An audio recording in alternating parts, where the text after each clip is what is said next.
أيها الإخوة الأكارم، النبي عليه الصلاة والسلام في حديث طويل يقول: المعرفة رأس مالي، والرضا غنيمتي، والصبر ردائي، والفقر والزهد حرفتي، واليقين قوتي، إلى أن يقول: والثقة كنزي.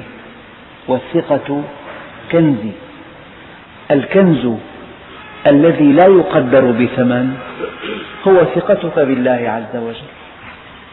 الكنز الذي لا يقدر بثمن، بتقرير النبي عليه الصلاة والسلام أن تكون واثقا بالله. وقد ورد في بعض الأحاديث أنك إذا أردت أن تكون أقوى الناس فتوكل على الله، وإذا أردت أن تكون أغنى الناس فكن بما في يدي الله أوثق منك بما في يديك، وإذا أردت أن تكون أكرم الناس فاتق الله. أنا أتابع كلمة الثقة. النبي عليه الصلاة والسلام يقول: الثقة كنزي، أي الثقة بالله عز وجل. وإذا أردت أن تكون أغنى الناس فكن بما في يدي الله أوثق منك بما في يديك. والحقيقة الثقة بالله عز وجل ثمرة من ثمار من يجيبني.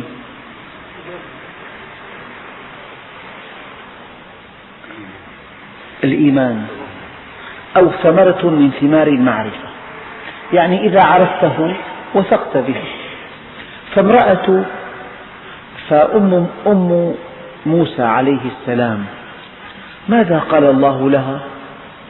وأوحينا إلى أم موسى أن أرضعيه، فإذا خفت عليه فألقيه في اليم. كلام غريب، إذا خفت عليه فألقيه في اليم. ائتني بامرأة من 1,000,000 امرأة تضع ابنها في صندوق وتلقيه في النهر. لماذا ألقت أم موسى وليدها الحبيب في النهر؟ لثقتها بأن الله عز وجل سيحفظه.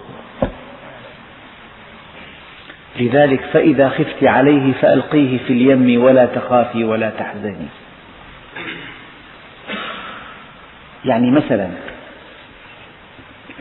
وأنا في طريقي إلى المسجد خطر على بالي هذا المثل: لو أنك في طائرة وهي تحلق على ارتفاع 40,000 قدم، وجاء إنسان وفتح لك بابها وقال: انزل،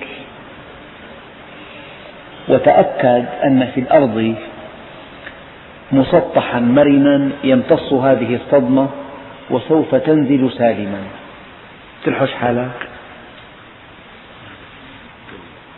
في حالة واحدة، إذا كنت واثقا من هذا القول إلى درجة خيالية تلقي بنفسك، لكن لن تلقي بنفسك من باب الطائرة إلا إذا كنت واثقا من النجاة.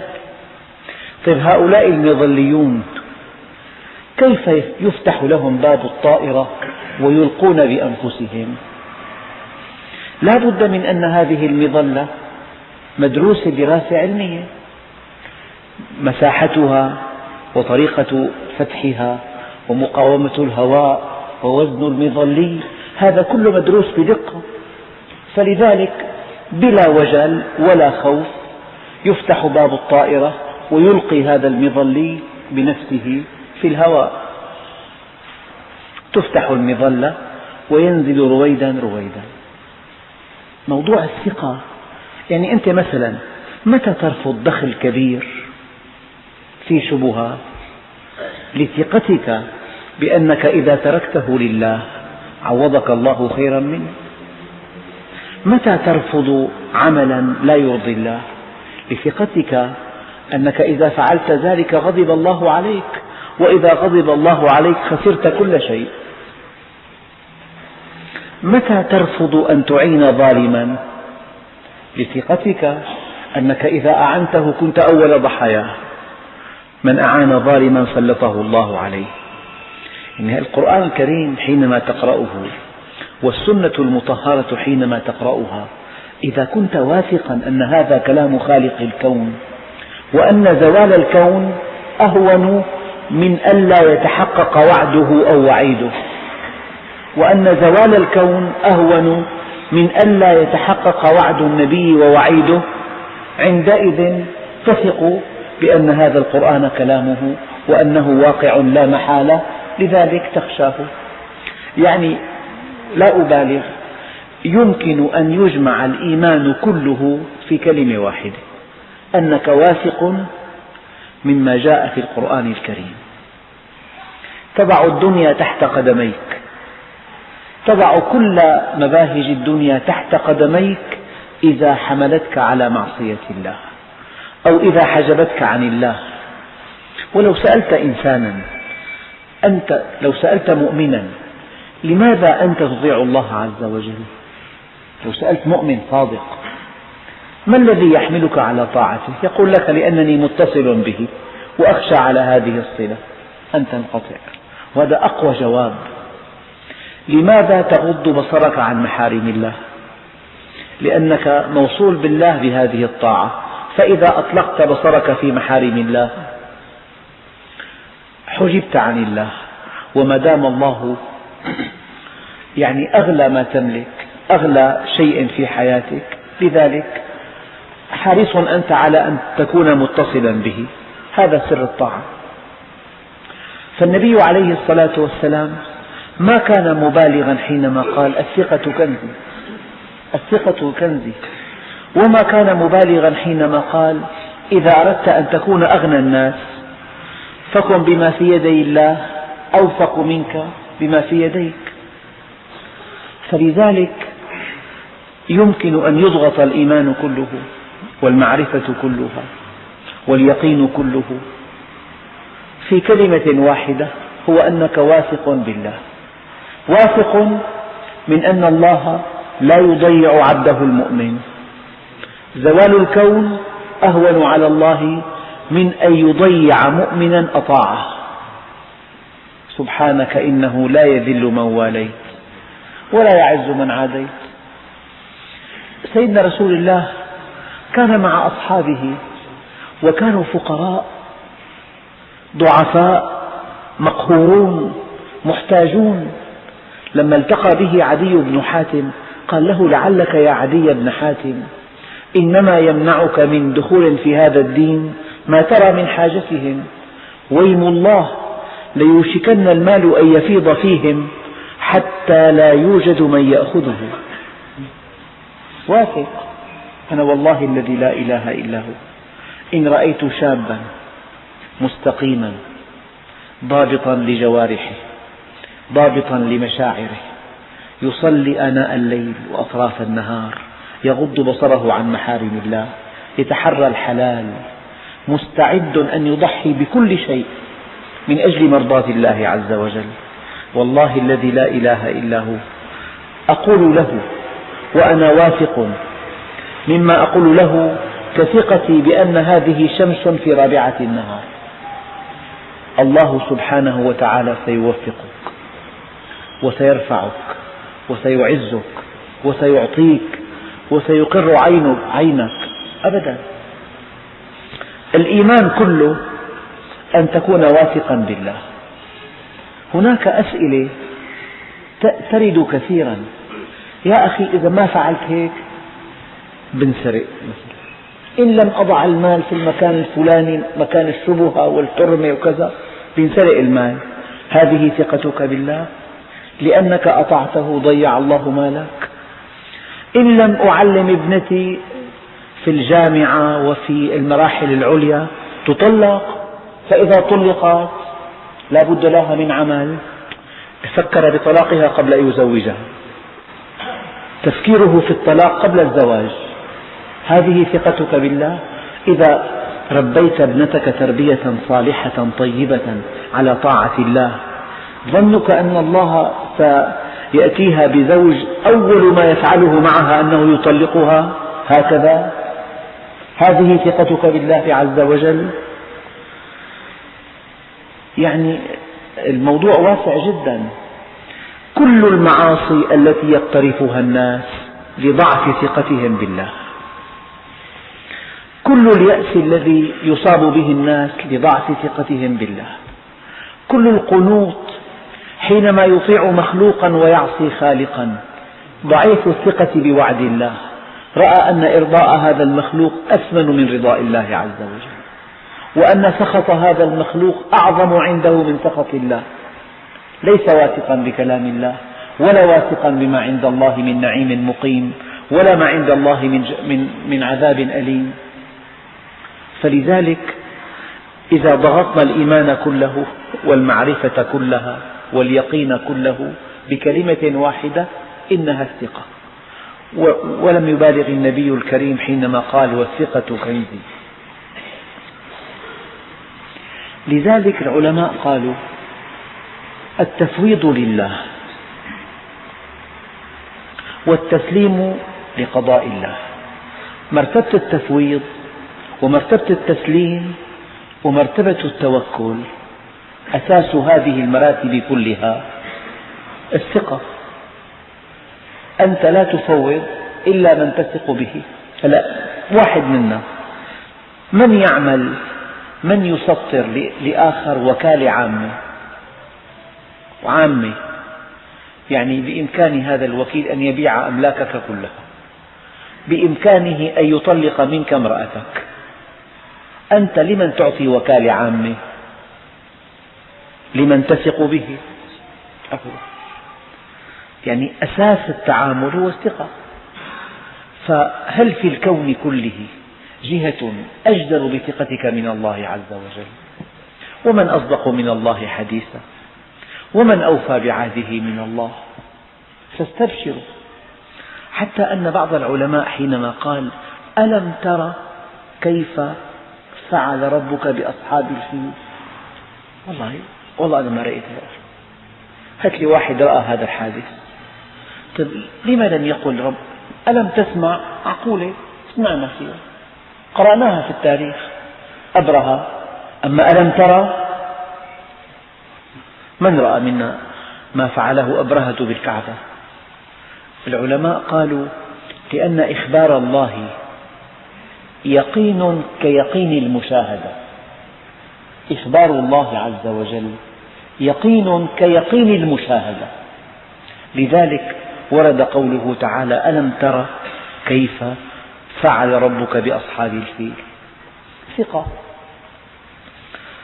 يعني أنت إذا مثلا ما ترك عبد شيئا لله إلا عوضه الله خيرا منه في دينه ودنياه.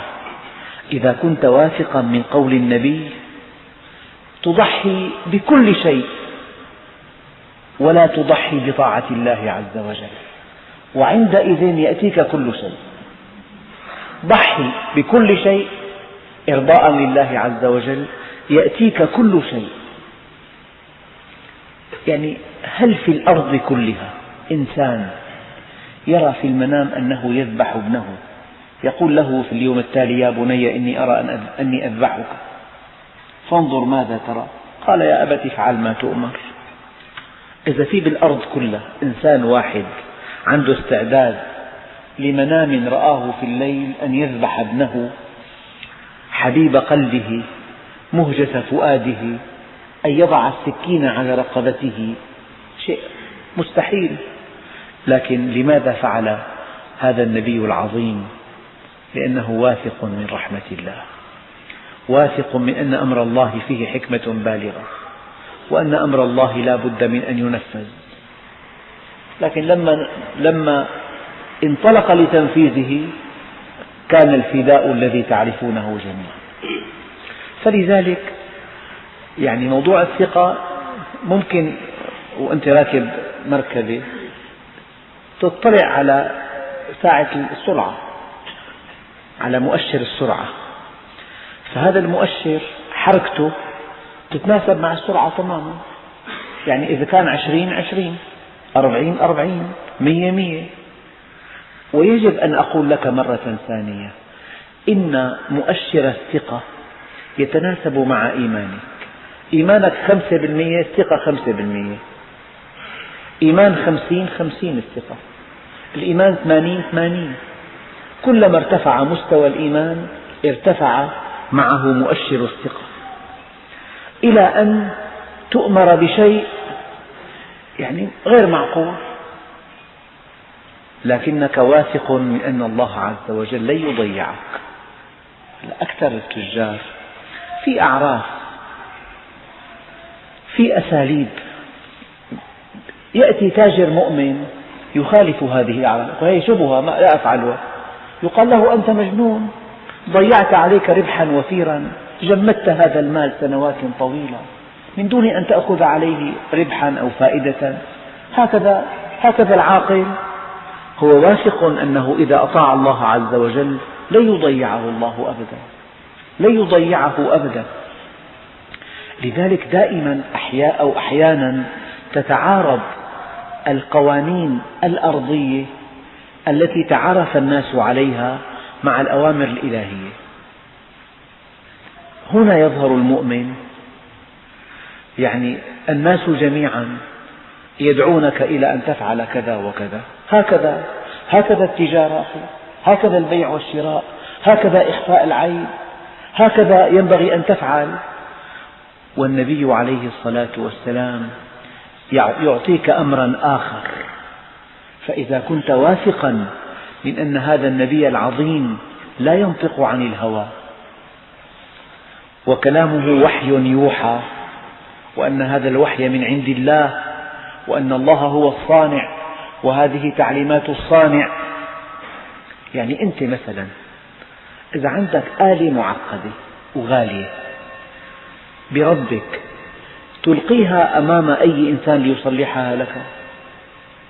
والله قبل أن تعطيها إياه تسأل عنه وعن خبرته وعن أعماله السابقة وعن صدقه وعن أمانته وعن ذكائه وعن قبل أن تعطيه ساعة، قبل أن تعطيه جهاز بينزع إياه، بيسرق منه، ما بتقدر تحكي الكلمة. لن تعطيه هذه الساعة إلا إذا وثقت من علمه وأمانته. لن تعطيه مبلغا من المال ليستثمره لك إلا إذا كنت واثقا من أمانته ومن خبرته في وقت واحد. فالثقة أساس. فلذلك أنت لن تفوض لله عز وجل إلا إذا وثقت من حكمته ورحمته. اللهم خر لي واختر لي، هذا التفويض. اللهم اجعل محبتك أحب الأشياء إلي، وردني بقضائك حتى لا أحب تعجيل ما أخرت ولا تأخير ما عجلت. واثق أنت، لكل شيء أوان، فإذا تعجلت الشيء قبل أوانه عوقبت بحرمانه. فثقتك بالله عز وجل هي إيمانك. مؤشر الثقة يتناسب طردا مع مؤشر الإيمان، كلما زاد الإيمان زادت الثقة. فأنت إذا واجهت مشكلة تفوض، يا ربي أنا راض، أنا فوضتك فيما تريد، افعل بي ما تريد. أنا واثق من رحمتك يا رب، واثق من حكمتك، واثق من تدبيرك، من عدالتك، من علمك بما ينطوي عليه قلبي من نوايا. هذا التفويض. قدمت امتحان ما نجحت، بعد ما فوضت ما نجحت، أنت الآن أمام حالة أخرى، ما هي؟ التسليم. التفويض قبل النتائج، والتسليم بعد النتائج. فلا بد من أن تفوض ولا بد من أن تسلم. لا بد من أن تفوض قبل النتائج ولا بد من أن تسلم بعد النتائج. والتفويض والتسليم أساسه الثقة، والتفويض والتسليم مع الثقة هذه كلها هي التوكل. والتوكل وتوكل على الله وكفى بالله وكيلا، بكفي. لذلك يا ربي إذا كنت معي فمن علي، وإذا كنت علي فمن معي. يا أبا بكر، ما ظنك باثنين الله ثالثهما، إذ يقول لصاحبه لا تحزن إن الله معنا.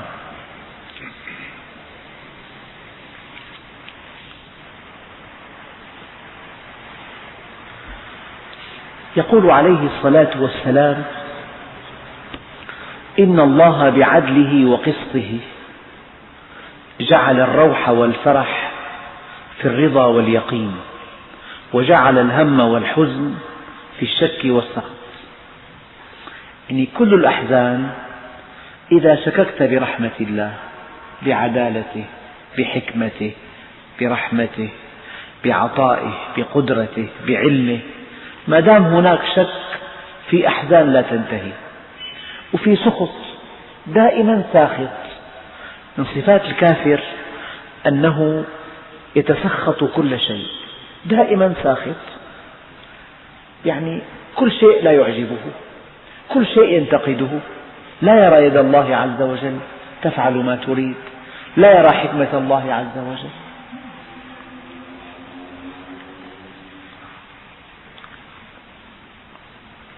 لكن الرضا حال قلبي، ليس عمل إرادي. فالعلماء قالوا: من لم يقدر على الرضا ظفر باليقين، ما رضي لكن موقن أن هذا العمل نتائجه لصالحه. وإن لم يظفر باليقين فعليه بالصبر، إما أن ترضى، وإما أن توقن، وإما أن تصبر.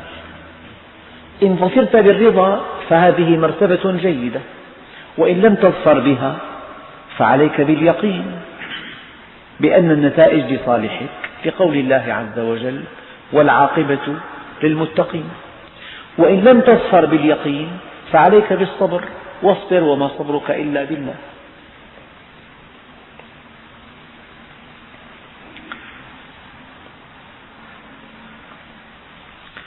الآن التسليم لله عز وجل، قال هناك تسليمان: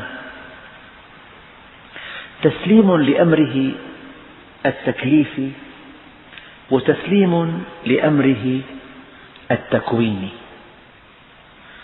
يعني طلقتها المرة الأولى والثانية والثالثة، خلاص بانت منك بينونة كبرى، فلا تحل لك حتى تنكح زوجا غيرك. يا أخي شو هذا؟ ما بدي رجعها، معناها أنت ما سلمت أن هذا التشريع من عند خالق الكون. هي أول مرة ما لك ممكن ترجعها، المرة الثانية ممكن، الثالثة مو معقول. معناها أنت لا تريدها، فلا بد من أن تجرب غيرك. فإذا أزعجت غيرك فالعلة منها، عندئذ تطلق.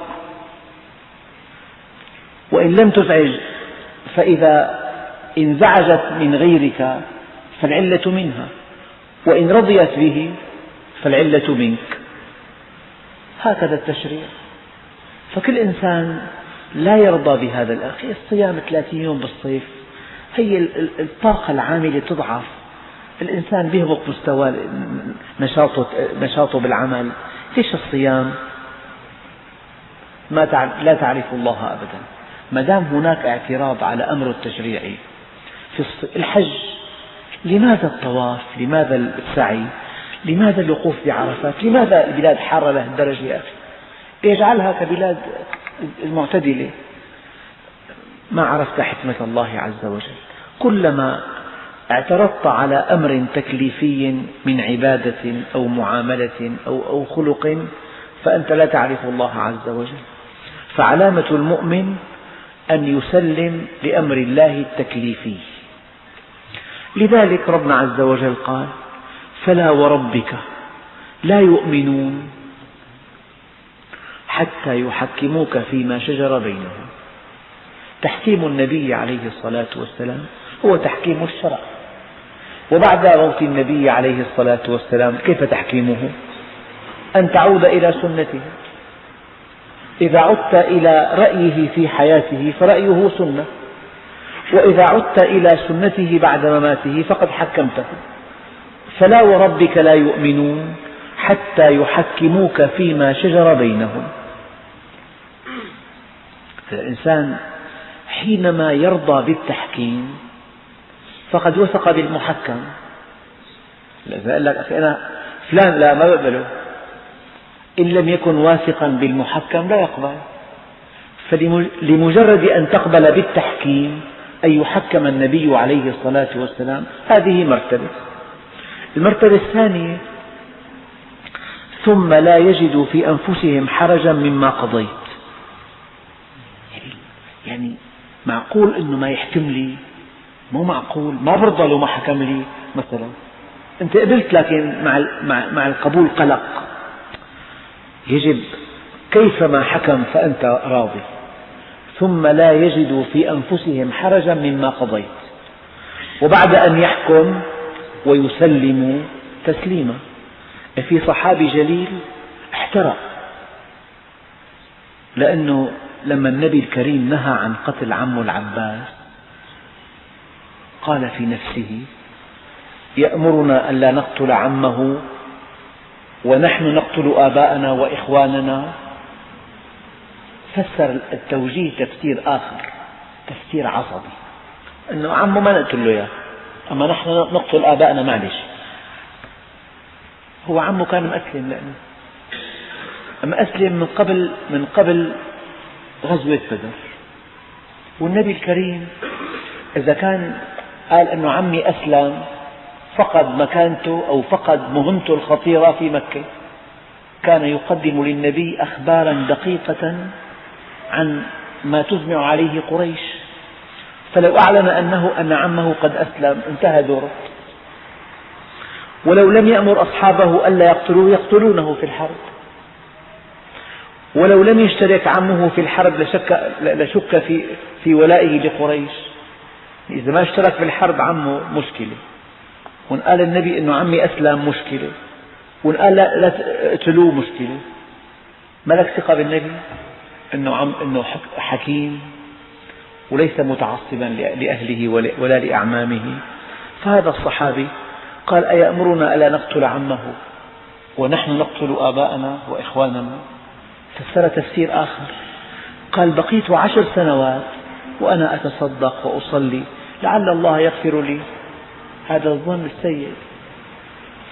فلا وربك لا يؤمنون حتى يحكموك فيما شجر بينهم ثم لا يجدوا في أنفسهم حرجا مما قضيت ويسلموا تسليما. إذن يجب أن تستسلم لأمر الله التشريعي. أمرك بكذا، أمرك بكذا، أمرك بكذا. نحن عم نقرأ قرآن ومسجود، ما عجبه، عم نقرأ هلا قاعدين، هيك النبي فعل. كلما مرت آية فيها سجدة سجد لله عز وجل. ما دام في اعتراض، في عدم قبول لأمر الله عز وجل التكليفي التشريعي، فهناك خلل في الإيمان. قال: النوع الثاني التسليم لأمر الله التكويني. يعني هالإنسان ما أجا أولاد، جاءته زوجة سيئة جدا، هكذا شاء القدر، دخله قليل جدا، له ابن فيه عاهة منذ الولادة، هيك الله بده. ألست واثقا من حكمته، من رحمته، من علمه، من عدالته؟ قال: هذا هو الرضاء بالقضاء والقدر.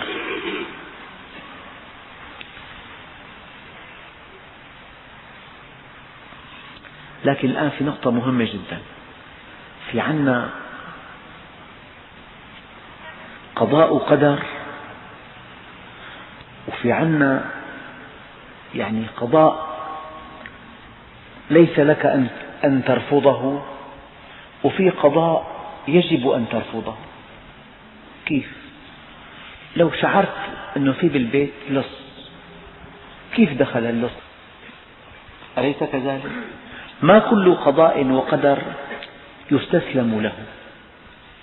الابن سخنان 40 حرارته، قضاء وقدر، ما بتعالجه. في قضاء يجب أن تستسلم له، وفي قضاء ثاني يجب ألا تستسلم له. يجب أن تبذل وسعك في معالجته. معالجة مريض، ابنك ضعيف بالدراسة، ما منه خواص. ليش ما منه خواص؟ اعتني فيه، درسه، يعني اجعل له برنامج مكثف.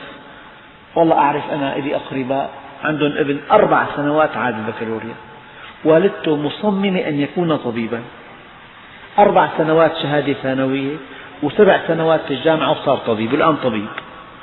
في تصميم. هيك تستسلم رأسا؟ ابني ما في منه خواص، مو خرج دراسة مثلا، طول بالك. في قضاء يجب أن تستسلم له،